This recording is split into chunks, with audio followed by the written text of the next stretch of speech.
You're listening to the Hayek Program podcast.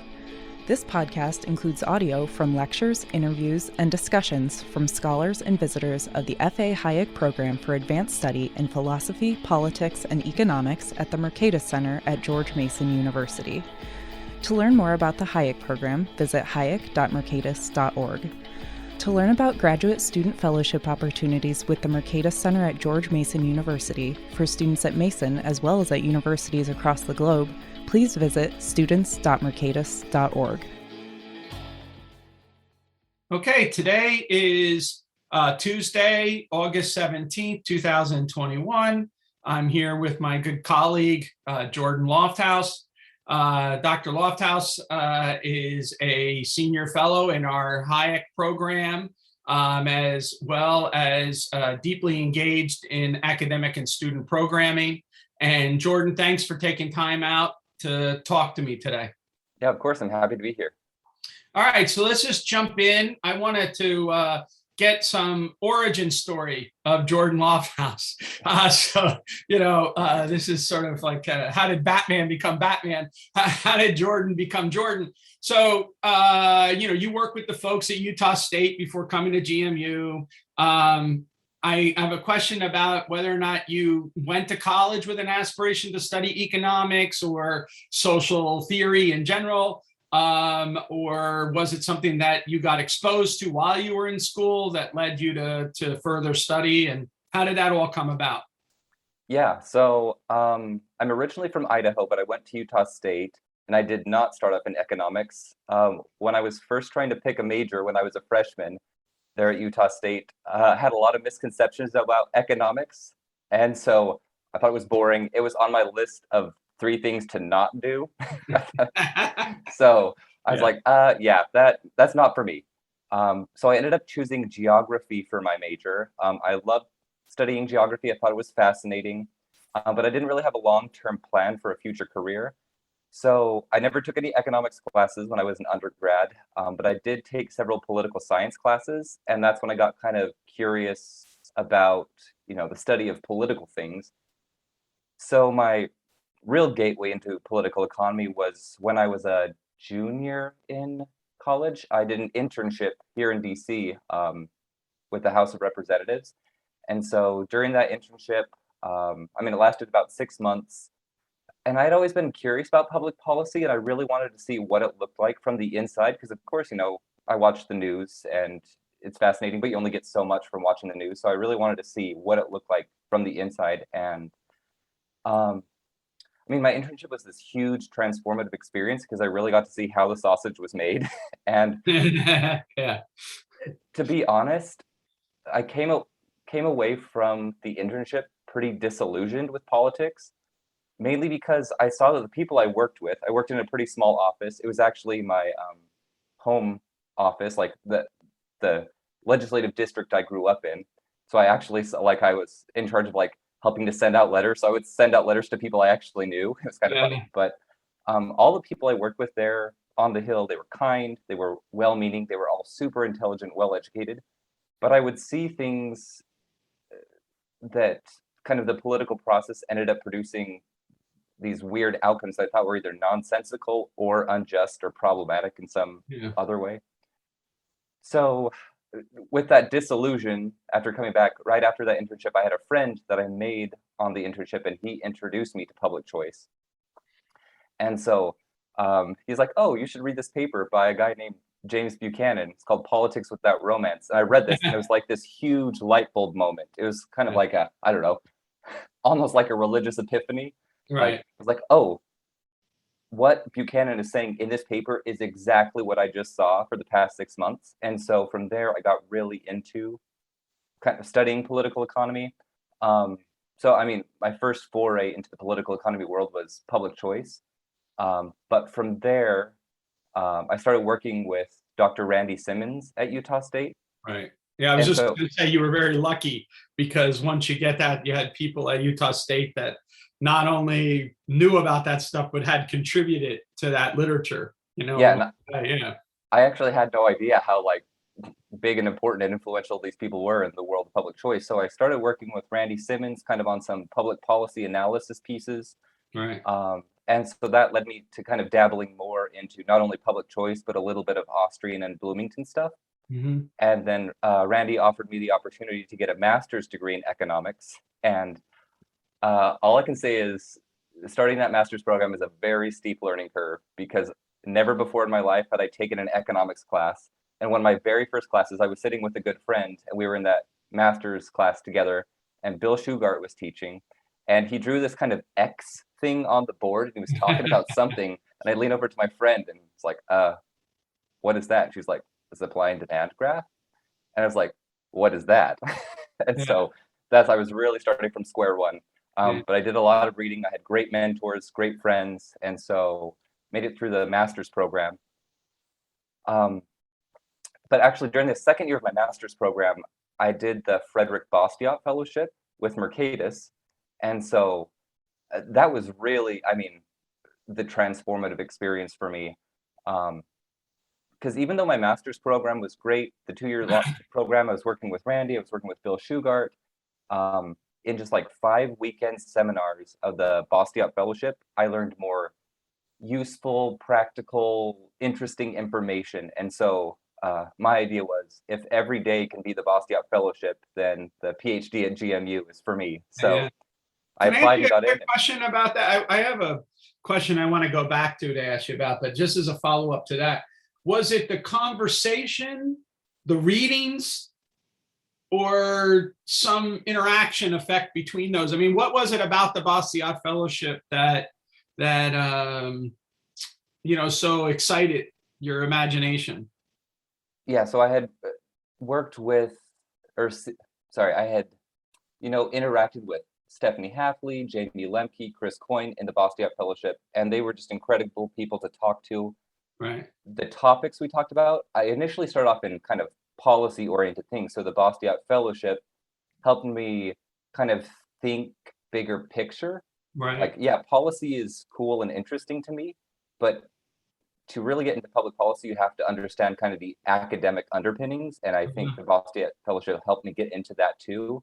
The readings were incredible, a deeper dive into a lot of public choice, Austrian and Bloomington things that I hadn't been exposed to. So I think it was a combination of all those things that gave me such a good experience from that fellowship.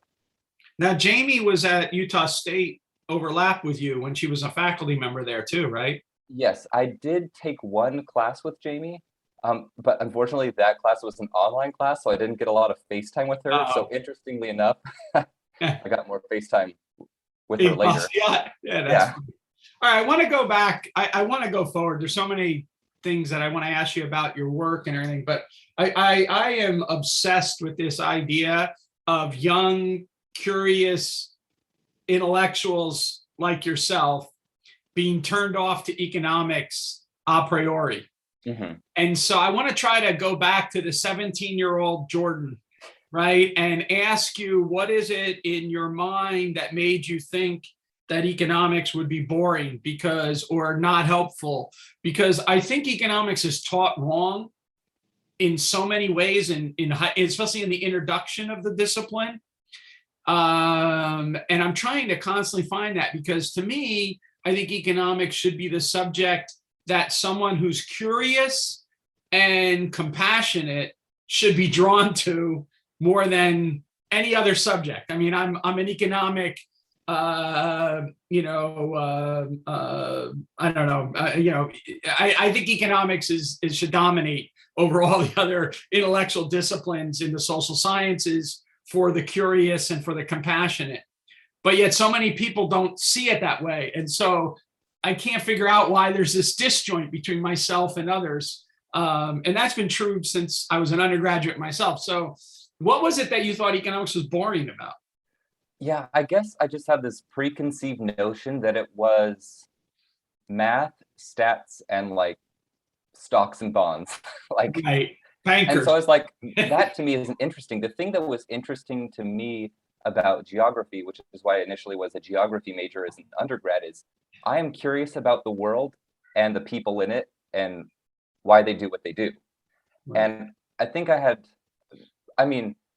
was fascinating, but at least in my experience, geography ended up being a very fascinating but descriptive science, whereas I didn't realize the analytical heft that economics has. So now the things that I study and research are the same topics that I was interested in when I was a geography major. Now I just have this huge analytical toolkit from economics to actually analyze and dissect all of these topics that I care about. So I guess I didn't realize at the time when I was a lot younger that economics is so widely applicable to everything else. It's not just math and stats. It's not just stocks and bonds. And that's part of it, obviously, but there's so much more. Well, the reality is that you could have been in a lot of different places and taken an economics course, and nothing would have disabused you of that idea. So you were in a fortunate place with people that saw economics in a more universal applicability aspect and this other idea. Anyway, let's move on to your work. So in your dissertation, which is an intersection of economic development, political economy, and cultural economy, I would like to see you explain how it is that you see the relationship between these fields. First, in the abstract, like how do you intellectually fit the pieces together? But then also, how about concrete illustrations from your work on Native American lands? Yeah. So, I mean, the relationship between economic development, political economy, and cultural economy, really, to me, you have to go back to the foundations of Adam Smith.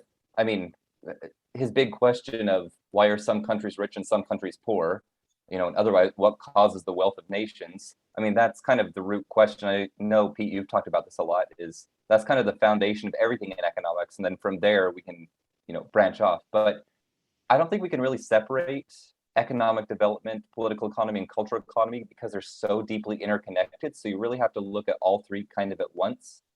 And I'll try to simply outline how I think about it.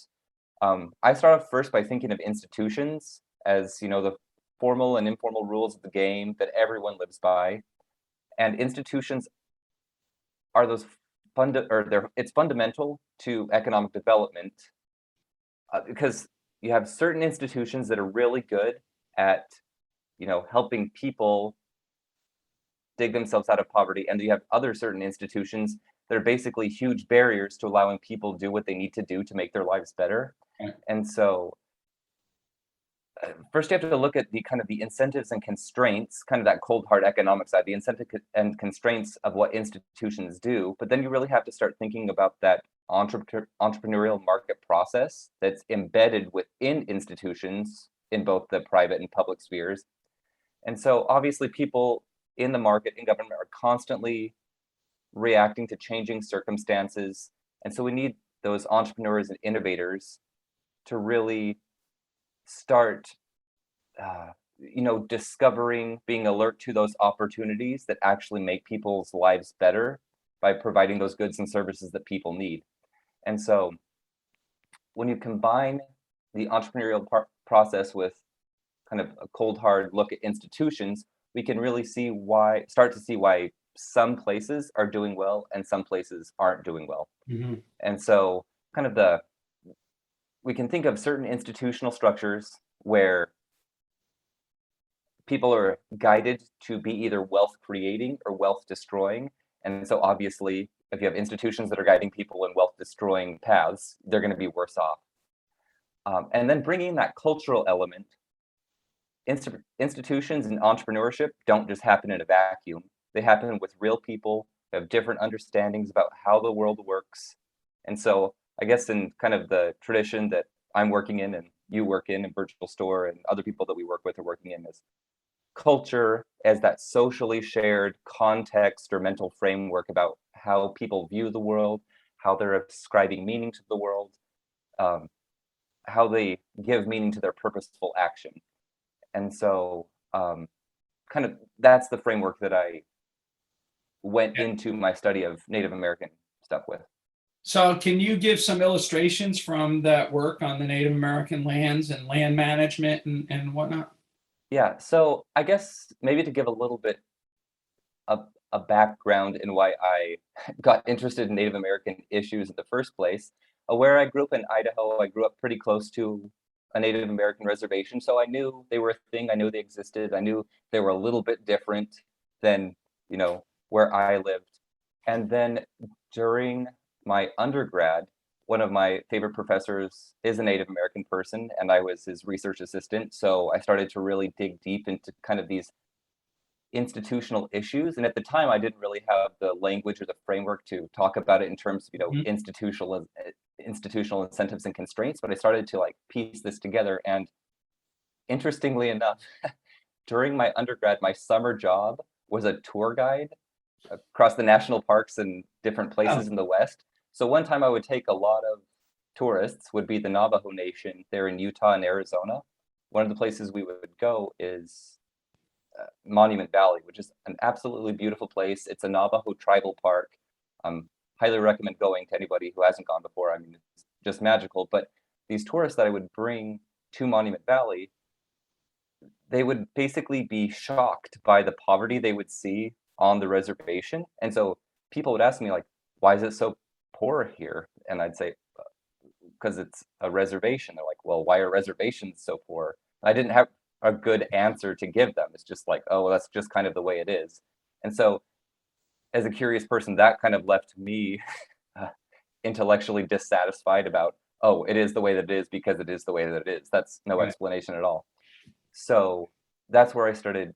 That was kind of my trigger in wanting to study these things. And now that I have this economic toolkit of, institutional analysis, political economy, especially from the Austrian, Virginia, and Bloomington approaches, I started really digging into kind of the causes behind why these places that are often rich in natural resources and these cultural resources that people want to go and see, why are most reservations in the United States some of the poorest places in the United States? Right. Yeah.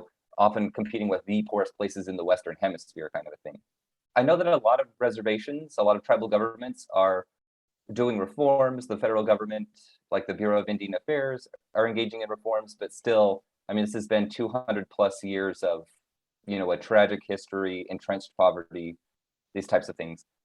So in some of my papers, some of my research that I've worked on, I argue that reservations suffer from this disproportionately high poverty due, one, to institutional barriers that raise transaction costs to productive entrepreneurship, and then two, kind of mismatches between formal institutions, And informal institutions, and this underlying cultural understandings of what constitutes good governments, these cultural understandings of trust, these types of things. yeah.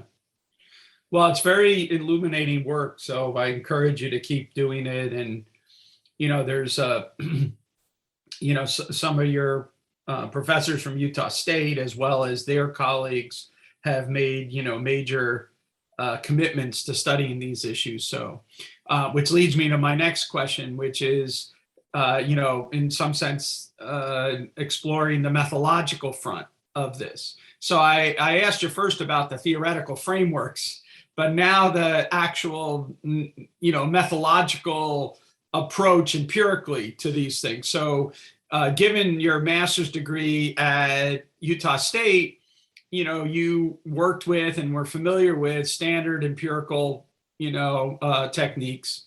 That also includes, work that you did in graduate school here at Mason. But then you also work with more narrative techniques, and you did field work. You mentioned that you were, this kind of tour guide, but at the same time, you also were someone who did field work out in on the reservations and whatnot, and spent time doing that. So, in your mind, how do you negotiate the strengths and weaknesses between these different empirical strategies of doing research in political economy?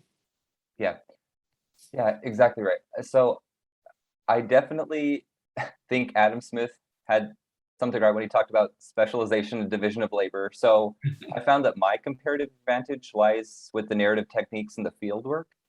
But there are a lot of scholars that I admire who are working on Native American issues right now, like Terry Anderson, Brian Leonard, Dominic Parker, and they've done and are doing amazing work on Native American issues.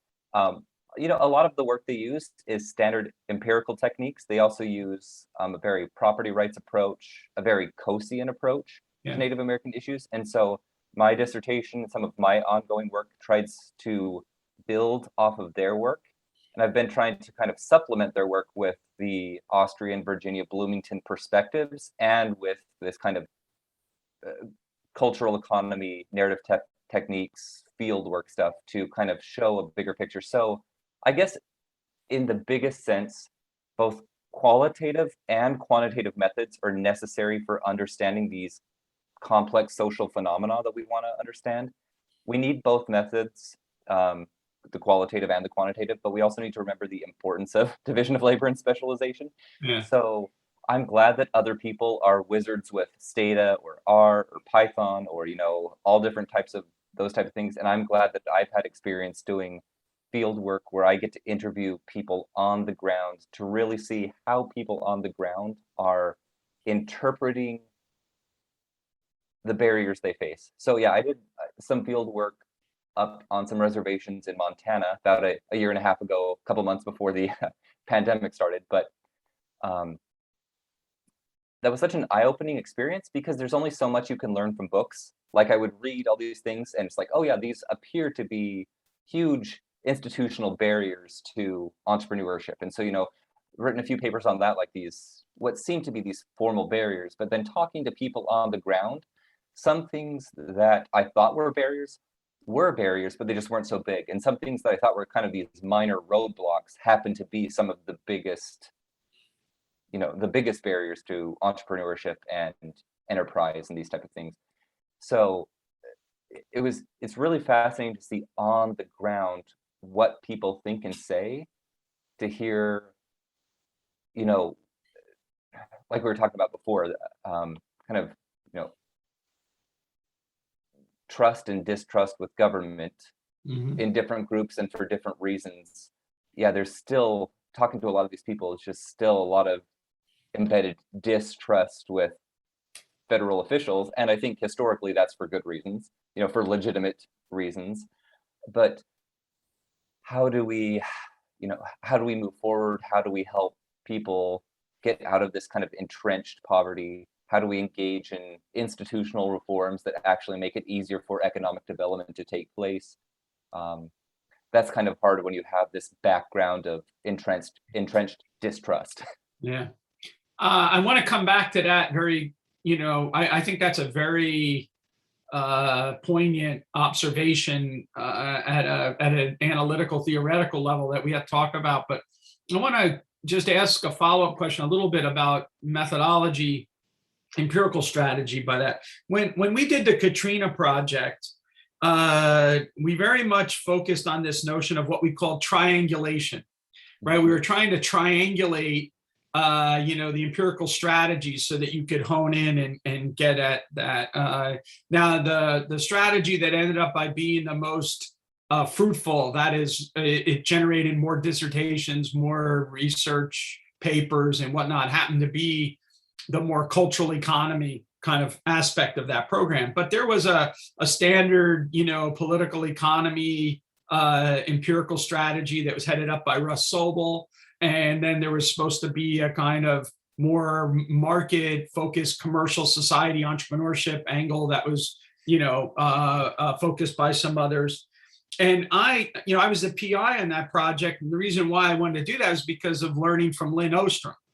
So Lynn Ostrom had this idea of triangulation, so one of my favorite papers of hers is a paper that's in the Proceedings of the National Academy of Science, in which she talks about field work using satellite imagery. Okay, this is to study forestry, pattern of resource use in forestry. So field work, the satellite imagery, and then laboratory experiments, like experimental economics, to see whether or not the gain that she thought she was inferring out of the field work was in fact had the equilibrium strategies, that you would see in the lab, and that would map with, what was going on with the forestry research. And so her argument is that we engage in multiple methodology, but none of us can be a master of all the methods. So instead, what we have to do is specialize and exchange, exactly what you were just talking about.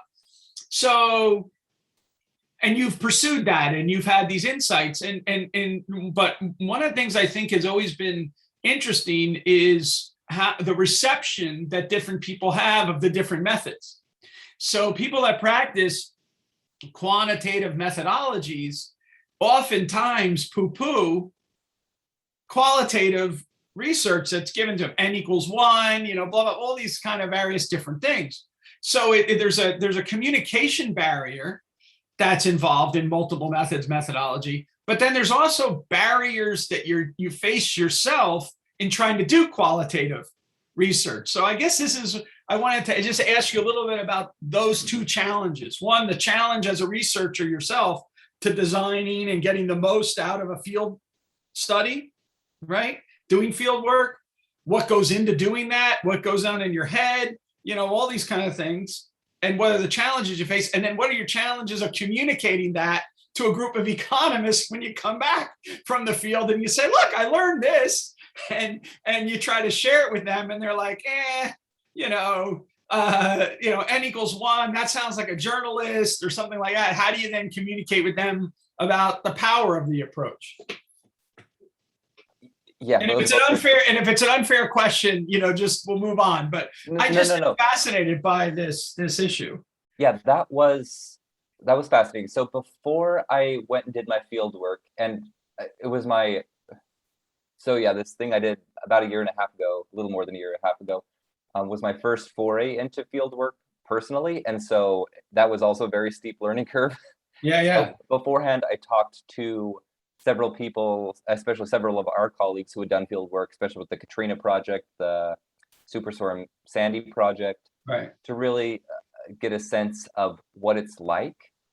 Now, it was a bit more challenging because I was trying to get kind of my foot in the door with a few people to kind of, branch out and talk to more people. So I actually started with talking to Terry Anderson. It's like, hey, do you have some contacts on any of these reservations? And he did. So he put me in contact with one person, and I tried to contact more and more. And so when I actually got there, I had a few people lined up to talk to, but I think the difference between, say, the Katrina project or the Sandy project is these projects took place in the cities. Yeah. I was in the middle of nowhere in Montana, very, very rural. And so that was difficult in just in the span of a week between these two reservations in Montana. I think I drove close to 1,000 miles just because every day I would have to drive, 50 miles to this town, that I have to drive 30 miles to that town, kind of a thing. And so, but that was very. That is different. Yes, it is. When I did my set of interviews in Moscow, I was at the Academy of Science, and I was right down there, and I was at this one institute, and then I would someone would take me and I'd go 5 minutes away, and then I'd be with another interview. So it was a total different story than what you're talking about, right? Yeah. And so I think I underestimated how difficult that part would be, actually, finding willing people to talk. And another challenge there was too, there's kind of this cultural underlying thing of kind of a mild distrust of outsiders. Sure. And so I really had to, be especially personable and really explain what I was trying to do. I'm really trying to ask people on the ground, open up. What is it that it is making it so difficult to engage in entrepreneurship, private enterprise, these things? I got a lot of there's only so much that book learning can teach you. And so I'm trying to learn from the expert. So I really tried to say, you're the expert here on your life, and I'm just trying to understand what your life is like. Right. And so that was helpful. Yeah, I actually your point about the generalized distrust also is linked up with the methodological barrier as well. Because, so for example, that was one of the big things with Katrina as well, is the stories that people in, say, the Ninth Ward tell about their own history might actually be different than the real history, but it's the story that they've all believed and learned. And so who are we to tell them what their story is, right? I mean, they have, their own story about what happened in 1926 or whatever. And, they have a long and troubled history and difficulty. And so I guess as you've thought through this with regard to Native Americans, how sticky is path dependency? Like so for example, tragedies that were done to great grandparents, are they tragedies that stick for the great grandchild? Because in many ways it seems they do, but in other ways it seems like maybe unless the institutions are staying and continuing the barrier, people should be able to move on, but they don't. And I think this issue of expectational reset is going to be a major issue that we're facing in the post-COVID world in general, but a microcosm is in the troubled past that have been experienced by Native Americans, by African Americans in this country, and the expectational reset of how do you play a game that's perceived to be fair when you believe that the game has been rigged against you all along, right? So what did you learn about that?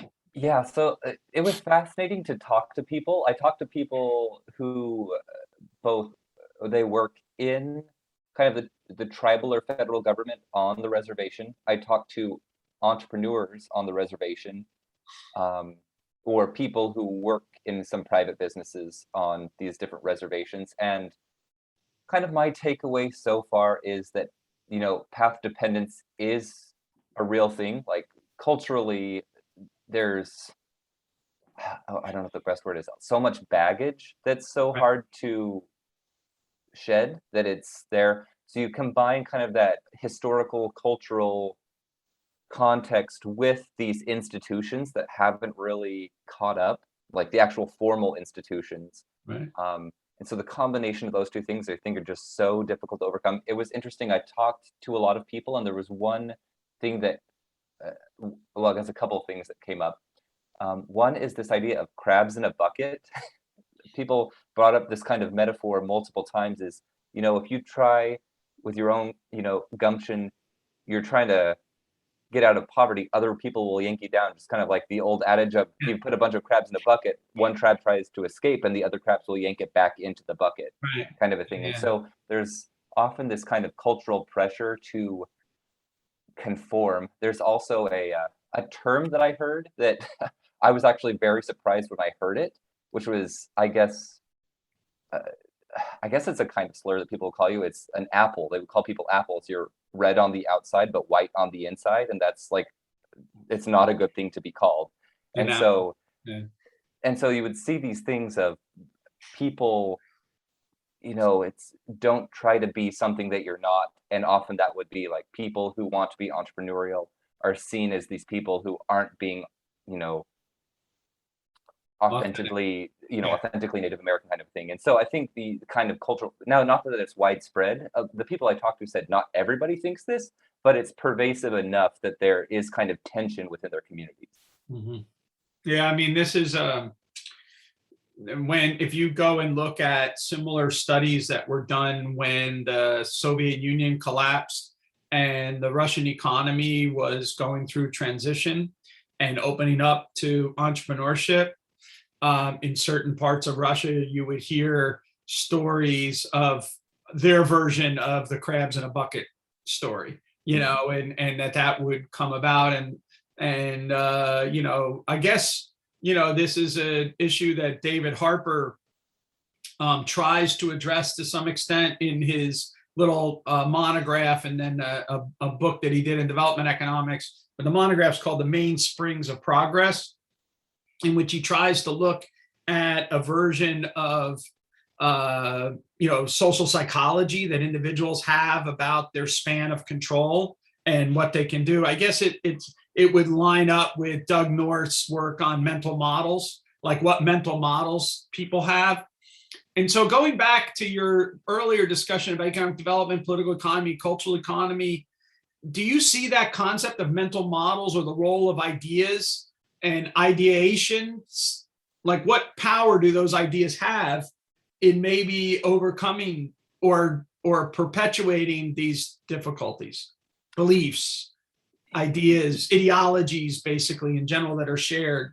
folk wisdoms. Yeah, I mean, that's something definitely that I have seen and continue to see a lot, is the role of mental models basically shapes everything. So like, for example, one of the biggest formal institutional barriers on reservations, at least in my summation of things, is this thing called the land trust. Mhm. So, I mean, I don't have time to explain the whole history of the past 200 years of Native American policy, but basically today, the land, a lot of individual Native Americans own land, but the title to the land is held in trust by the federal government. And so if you want to sell your land, rent your land, these type of things, you have to get permission from the Bureau of Indian Affairs to do these things. And that, I mean, it's the Bureau of Indian Affairs is often, understaffed, short supply, these types of things. And so it can take sometimes years to get permissions to do this. And since the title is held by the federal government, you have to use, like you often have to go through like the federal environmental laws, like NEPA, these archaeological things, if you want to like build a house on a piece of land. So it can just be these huge barriers. But even though a lot of Native Americans recognize that these barriers exist, there's this kind of mental model that people have that we've already lost most of our land. We don't want to lose any more.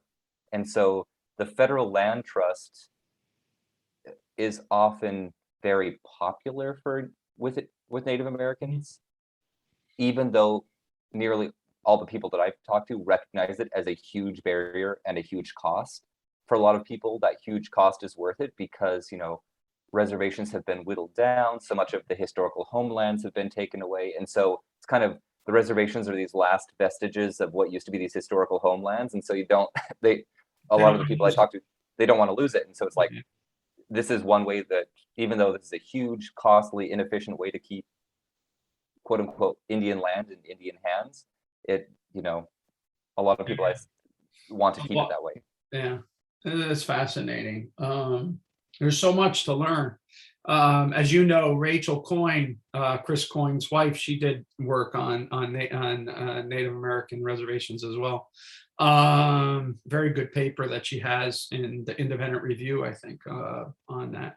All right. So besides Native American lands, you've also written on conservation of endangered species, and basically from a property rights and market process perspectives. So when you, and I don't know if this is accurate, but I think that didn't you teach environmental economics? Yeah, I've taught a few Yeah, courses or sections on the class. And so, what do you think are the biggest challenges, again, to a 17-year-old Jordan, 18-year-old Jordan, in communicating with someone like yourself who cares passionately about people and the land, and what did you say before, where the people and the places that people live and whatnot. How can you have a productive dialogue with them, bringing these kind of ideas about the role of property and prices and profit and loss to handling these big issues associated with the environment, with people that are trapped in poverty and all these things? What do you find in communicating think about it this way, communicating with your students, with your peers, and with the policy audience? Like, if we divide it into those three, how would you go about addressing those? Yeah, that's a good question. I guess talking about environmental issues and conservation is a really tough subject to talk about because it's a highly emotional issue. And at least, I guess maybe first I'll start with students. Well, I guess the same really applies to, students, peers, and the policy audience, is really focusing on the rhetoric I use is going to be very important for all three of those groups, students, peers, and policy. And the rhetoric is going to change a little bit depending on the audience that you're talking to. But I guess I'll start with students first. When I was teaching this environmental economics class, most of my students in these two separate classes that I taught, almost all of them were freshmen, and nearly all of them were environmental and sustainability studies majors. So just like I went into geography with, a lot of, you know, uh, preconceived notions, a lot of heart, a lot of feelings, like I really care about the environment, I want to learn more about it, I want to save it, kind of a thing. And so that's what I went into. And so I wanted to first show that I normatively care about conservation. Like I do personally think this is a good, important thing. I think by showing conservation-minded people that, I'm quote unquote on their side, that we can have a productive conservation or productive conversation about conservation. And so if my audience and I generally agree on the ends, then we can discuss the means to achieve those ends. And I think that's where the productive conversation comes in, is we can really dissect the different sets of means that we have. So any set of means that we choose is going to have strengths and weaknesses. There's always going to be trade-offs, and so the discussion can become one of economic analysis over means than having a fight over, the normative ends that we're talking about. And so, especially with students, younger students like freshmen, one rhetorical device that I found to be helpful is kind of using concrete if-then statements. So like, if we're talking about if our goal is to increase the population of a particular endangered species, then what course of action can we take? And if we take a specific course of action, then what are the likely unintended consequences going to be? What are the incentives and constraints of that specific course of action going to create? And so thinking through that analytically, I think, was very helpful. And so at least in my class, we never really got into, big emotional discussions. It's like, okay, let's agree that, say, climate change is a problem. Let's just take that as a given for now.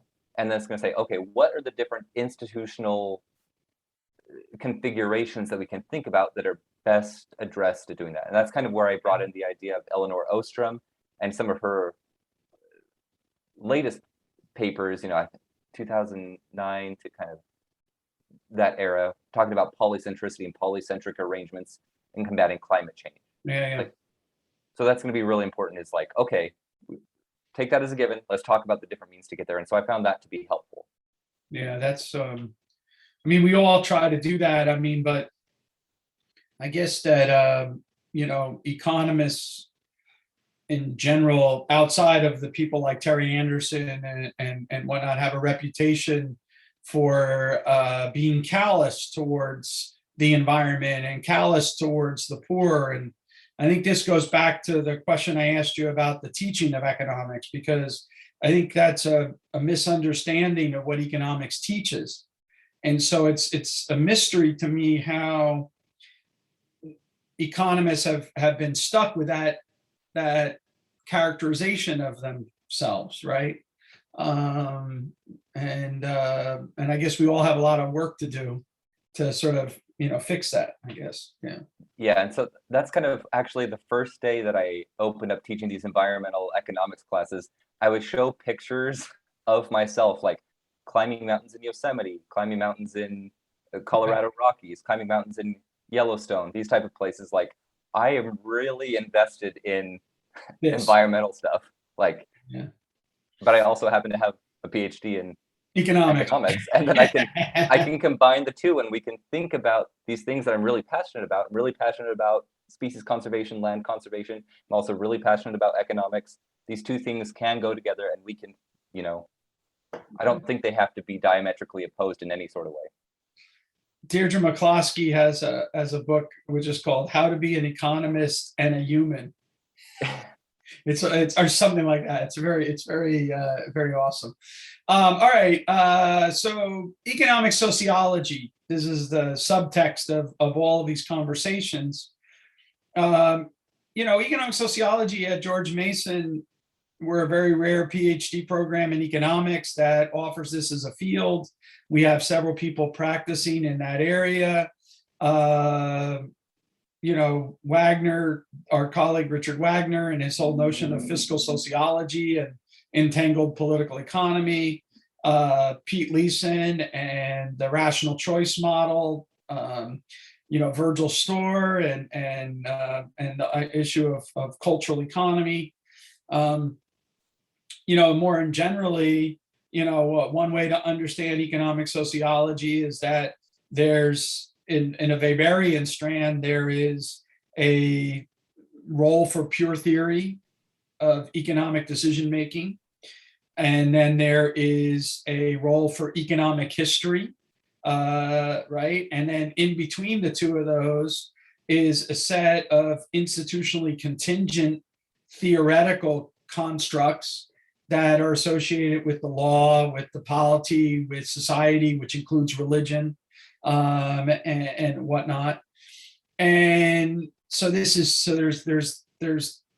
various different ways, and then bites of it from Wagner or Leeson or Storr or whatever. And you've been exposed to all of these and then some positions, and you're a youngster, less than 10 years out from your PhD, trying to build your research portfolio and whatnot. And how do you see yourself primarily contributing to and emphasizing the different aspects of the work? I mean, we've already heard it somewhat here, but your work talks about entangled political economy, right? Your work talks about rational decision making, choices on the margin, as you put it, choices and constraints, right?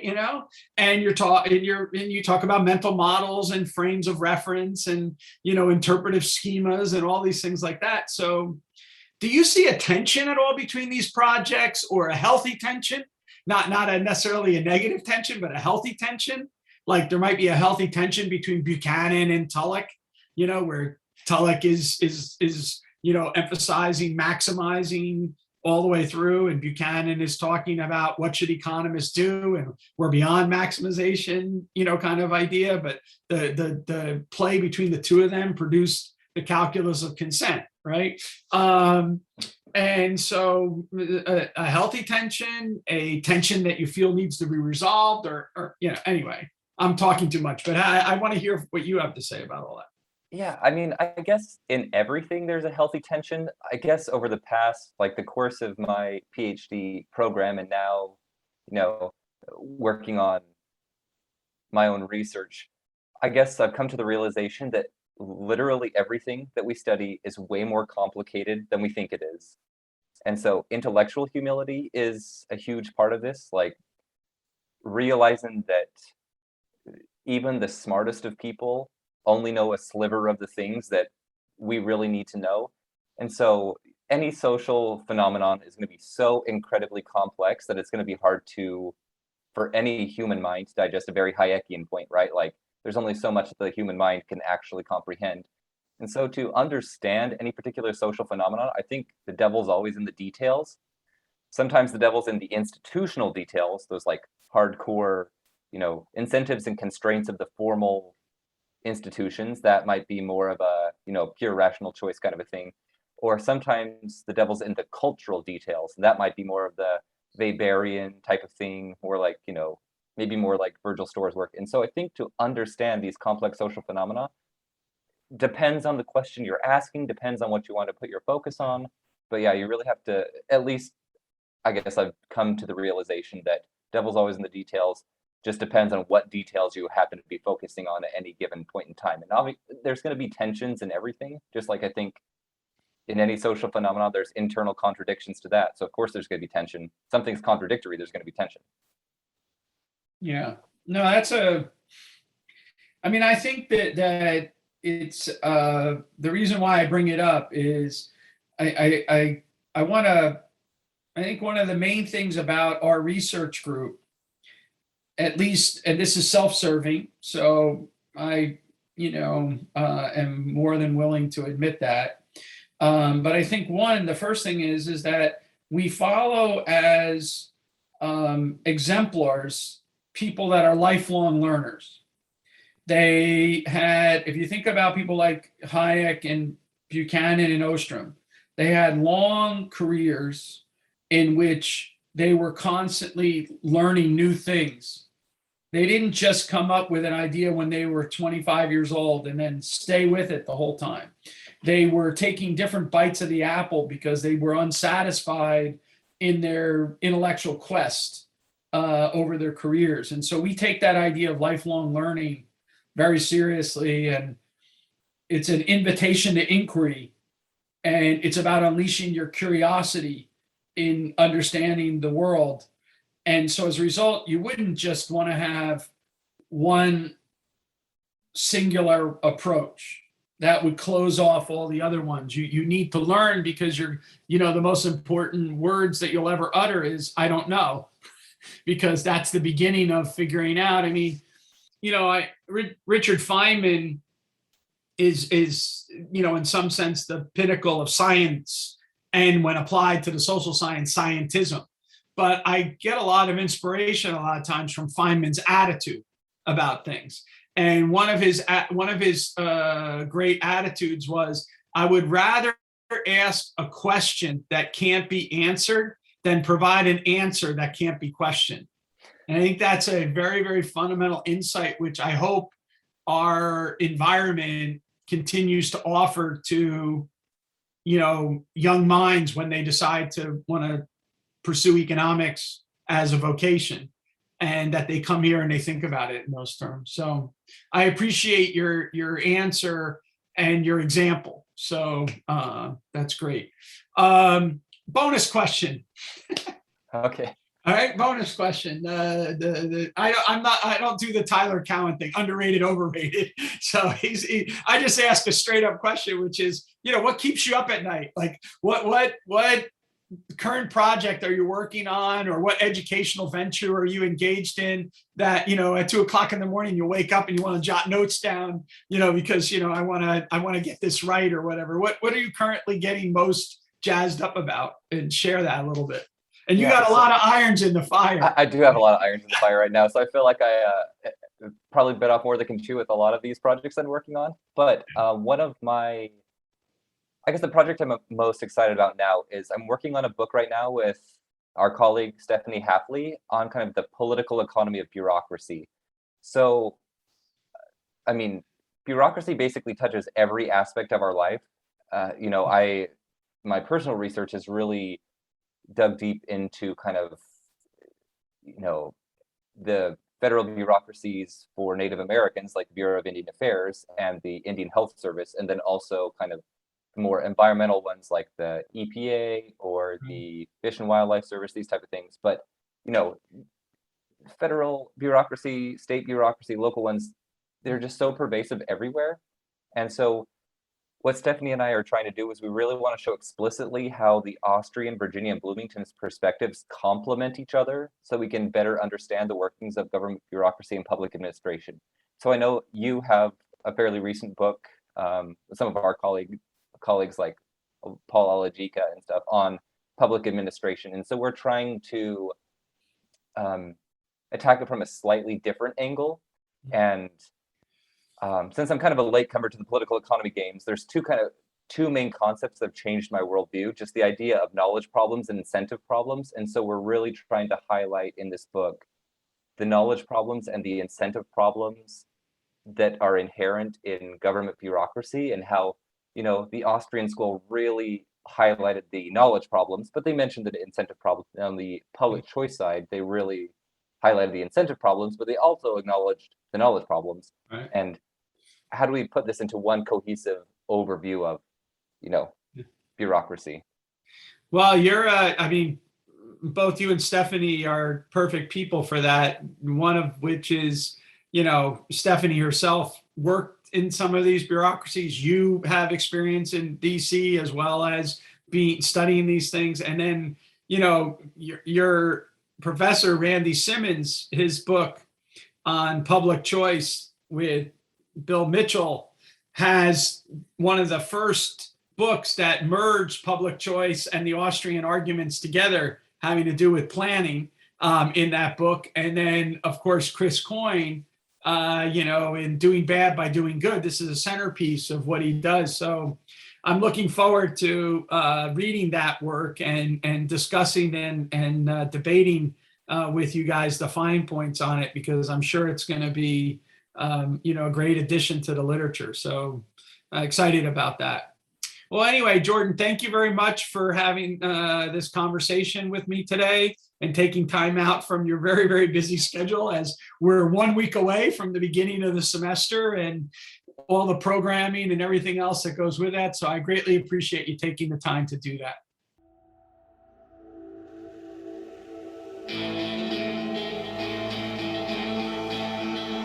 Thank you for listening to the Hayek Program podcast.